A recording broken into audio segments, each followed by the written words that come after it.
Papuri sa iyo.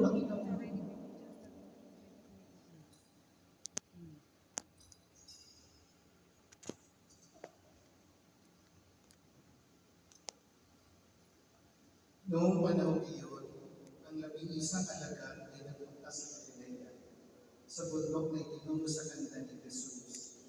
Nang makita nila si Jesus, siya ay sinampa nila bagamat may ilang nag-alinlangan. Lumapit si Jesus at sinabi sa kanila, "Ibinibigay sa akin ang lahat ng kapangyarihan sa langit at sa lupa. Kaya humayo kayo at gawin ninyong alagad ko ang lahat ng bansa. Binyagan niyo sila sa ngalan ng Ama at ng Anak at ng Espiritu Santo at turuang sumunod sa lahat ng ipinag-uutos ko sa inyo.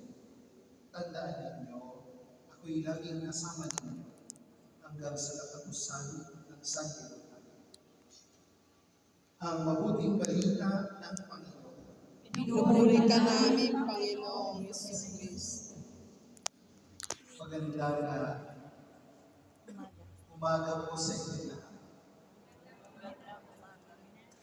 Sabi ng mga nagsisimba ng medyo mainit pa, hindi kami, Father, makasimba dyan sa simbahan kasi masyadong mainit. Umulan na nga na wala naman simba. Kaya siguro, Diyos na din talaga sa atin.